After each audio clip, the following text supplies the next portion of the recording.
Welcome back लॉन्डो। पता है video थोड़ा लेट हो रहा है, लेकिन जरा एडजस्ट कर लो यार। 1-2 हफ्ते के लिए बाहर आया हुआ था, बस जो थोड़ा टाइम मिलता है उसी में वीडियो बना रहा हूं। तो जरा सपोर्ट दिखा दो भाई। लोग इसके बाद एक नई सीरीज लाऊंगा आप लोगों के लिए। तो चलो कंटिन्यू करते हैं आज की वीडियो। सामुई ने नारुतो को सामने वाले की 6 पाथ्स ट्रेजर टूल्स की सारी फंक्शंस समझा दी। नारुतो ने सब कुछ सुना, मगर उसे आधा भी समझ नहीं आया। सिंपल में कहें तो बस सामने वाले को टच मत करने देना। ये सुनते ही नारुतो ने हाथों में रासेंगन बनाया और सीधे गिनकाकू की तरफ चार्ज किया। गिनकाकू जब देखता है कि सामने वाला रिन्नेगन वाला है तो उसके मन में डर घर कर जाता है। ये देखकर गिनकाकू तुरंत आगे बढ़ा और पीछे से अपने शिचिसेकन से नारुतो पर अटैक किया। लेकिन नारुतो अपनी मलिशियस चैक्रा सेंस एबिलिटी के जरिए बिना पीछे देखे एक साइड में डॉज कर गया और उसी पल चैक्रा हैंड बनाकर रासेंगन से काउंटर कर दिया। गिनकाकू बच नहीं पाया तो उसने बनाना फैन अपने आगे कर ली। जैसे ही रासेंगन उस पर लगा, एक जबरदस्त तूफान उठा और दोनों पीछे फेंक दिए गए। गिनकाकू थोड़ा हैरान हुआ, ये तो सच में 9 टेल्स का जिंचुरिकी है, काफी पावरफुल। नारुतो ने जल्दी से सिचुएशन एनालाइज की। अगर वो गिनकाकू के हाथ से शिचिसेकन छीन ले तो सील होने का कोई रिस्क नहीं रहेगा। उसने चैक्रा हैंड से कनेक्टेड एक रासेन शूरिकेन तैयार किया और सीधा गिनकाकू पर फेंक दिया। वो साइड में डॉज तो कर गया, लेकिन लौटकर आई रासेन शूरिकेन ने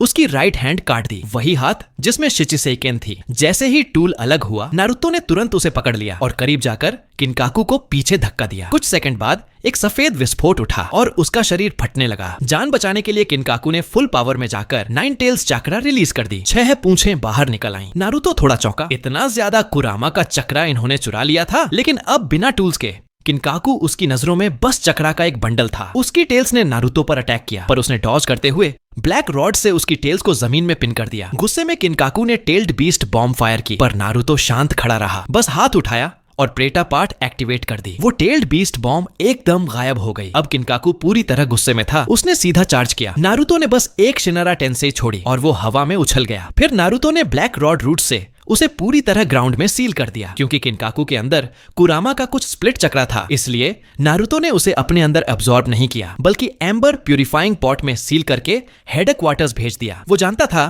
कि आगे चलकर उसी 9 टेल्स चक्रा फ्रैगमेंट की जरूरत पड़ेगी कुछ पुराने शिनोबीज को रिवाइव करने के लिए। उधर डारुई और बाकी शिनोबी टीम ने गिनकाकू को गोड में सील करने में सफलता पाली। दूसरी तरफ नारुतो ने लंबी सांस ली। इस शैडो क्लोन का चक्रा लगभग खत्म हो चुका था। तभी नेजी और हिनाता वहां पहुंच गए। हिनाता फौरन झुककर उसकी हालत देखने लगी। नारुतो मुस्कुराया, टेंशन मत लो, ये बस मेरा शैडो क्लोन है, असली वाला तो अभी भी एकदम ठीक है। उसने हिनाता को कहा, तुम बस नेजी के साथ रहो, अगर कुछ बड़ा खतरा हो तो इस फ्लाइंग रेजिन मार्क में चक्रा डाल देना, मैं तुरंत वहां आ जाऊंगा। हिनाता ने सिर हिलाकर हामी भरी। अब बैटलफील्ड पर दुश्मनों में सिर्फ कुछ व्हाइट जेत्सु और कुछ रिमेनिंग यूजर्स बचे थे। निंजा अलायंस का जोश हाई था और सब जेत्सु आर्मी पर चार्ज करने वाले थे। तभी नारुतो ने सबको रोक लिया, क्योंकि व्हाइट जेत्सु नारुतो के लिए एक बेहद कीमती रिसोर्स था। वो जानता था कि इसे आगे चलकर बड़े काम में लाया जाएगा। सुनादे भले ही नारुतो की मंशा पूरी तरह नहीं समझ पाई, लेकिन उसने आदेश दिया कि अब किसी को भी दुश्मनों का पीछा करने की जरूरत नहीं है। पहले बैटलफील्ड का खतरा अब लगभग खत्म हो चुका था। अब बस सास्के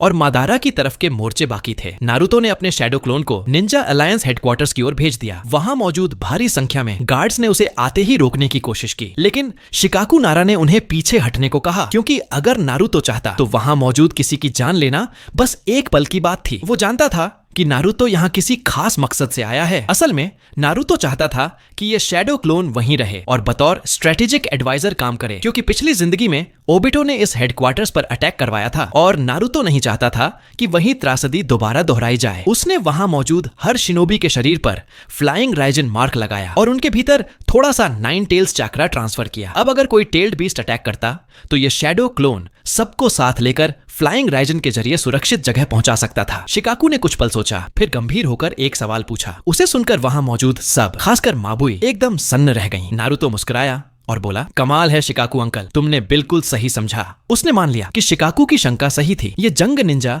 दुनिया के ट्रू रेवोल्यूशन की शुरुआत है। इस युद्ध के बाद दुनिया की पूरी पॉलिटिकल स्ट्रक्चर बदल जाएगी और असली दुश्मन तब सामने आएगा। नारुतो को लगा था कि शिकाकू शायद उसकी बातों पर भरोसा नहीं करेगा, पर हैरानी की बात यह थी कि उसने हर बात पर यकीन किया क्योंकि उसे अपने बेटे शिकामारू की समझ और नजर पर पूरा भरोसा था। इसी बीच मादारा उचिहा और हाशिरामा सेनजू के बीच की जंग बेहद उग्र रूप ले चुकी थी। दोनों की ताकत से जमीन और पहाड़ तक हिल रहे थे। अचानक मादारा पीछे हटकर एक ऊंची चट्टान पर जा खड़ा हुआ। वो हंसते हुए बोला, अब मैं तुम्हें दिखाता हूँ रिन्नेगन की असली ताकत। हाशिरामा ने जैसे ही उसके हाथों के सील्स देखे, एक अनहोनी का डर उसके दिल में उठ गया। वो चिल्लाया, मादारा रुक जाओ, लेकिन मादारा ने उसकी बात अनसुनी कर दी। दोनों हाथ जोड़कर टेंगाई शिनसेई जुत्सु एक्टिवेट कर दिया। अगले ही पल आसमान से एक विशाल उल्का सूरज को ढक देने जितनी बड़ी धरती की ओर गिरने लगी। ये देखकर हाशिरामा की आंखें चौड़ी रह गईं। जीवन में उसने कभी ऐसा जुत्सु नहीं देखा था। क्या यही है रिन्नेगन की असली शक्ति? उसने बुदबुदाया। दूसरी तरफ टोबिरामा ने भी ये देखा और चिल्लाया, ये उचिहा वाकई शैतान है। उसने बाकी निंजाओं को पीछे हटने का आदेश दिया। ऊंचाई पर खड़ा मादारा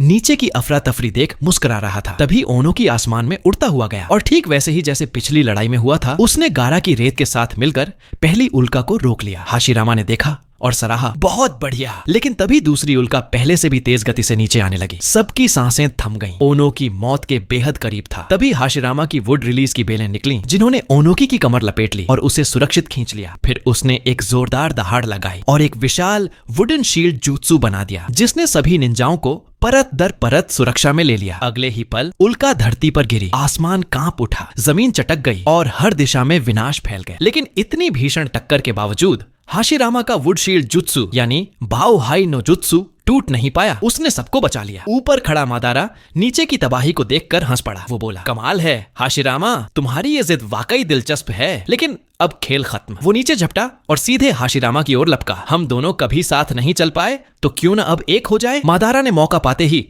हाशिरामा की गर्दन पकड़ ली। उसकी रिन्नेगन आंखें पागलपन से चमकने लगीं और वो तेजी से हाशिरामा का चक्रा सोखने लगा। लेकिन तभी सामने का हाशिरामा अचानक वुड क्लोन बनकर बिखर गया। असल हाशिरामा उसके पीछे खड़ा था। शांति से बोला, तुमने कुछ नहीं सीखा मादारा। मादारा ठहाका मारकर हंस पड़ा। हाँ, वही सीन दोबारा, ठीक वैसे ही जैसे वैली ऑफ द एंड में हुआ था। फिर उसने अपनी शर्ट फाड़ दी और सबके सामने अपनी छाती दिखाई। वहाँ हाशिरामा का चेहरा खुदा हुआ था। हाशिरामा की आंखें फटी रह गईं। तुमने मेरे चेहरे का सील अपने शरीर पर बना लिया, मादारा बोला। हाँ, तुम्हारी ताकत मेरे अंदर पहले से मौजूद है। इतने में टोबिरामा भी वहाँ पहुंच गया। वो गुस्से में बोला, मुझे उसी वक्त तुम्हारा शरीर नष्ट कर देना चाहिए था, पर तेरी ये चालाकी। मादारा ने आसपास के बाकी रेजरेक्टेड शिनोबी को देखा, जो फिर से खड़े हो चुके थे। वो मुस्कुराकर बोला, चलो ठीक है, फिर से थोड़ी मस्ती सही। उसने अपने रिन्नेगन की ओर देखा और बुदबुदाया, लेकिन ये शरीर मिट्टी का है। मैं इस आंख की असली शक्ति यूं नहीं दिखा सकता। उसकी नजर गंभीर हो गई। अब मुझे नारुतो और उस ओबिटो के पास जाना होगा। पता लगाना है कि रिन्नेगन आखिर उस बच्चे के पास कैसे पहुंचा। वो तुरंत fire style great fire annihilation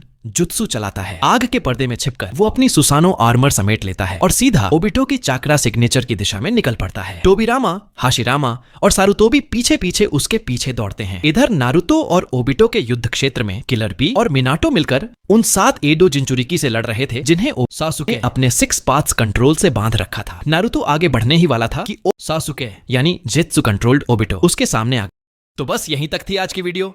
channel को सब्सक्राइब करो और वीडियो को लाइक करना मत भूलना, क्योंकि 10,000 सब्सक्राइबर पूरे होते ही आप लोगों के लिए कुछ स्पेशल आने वाला है। अब बताओ कमेंट में, वो एक नई सीरीज होगी या कुछ और? गेस करके बताओ करके।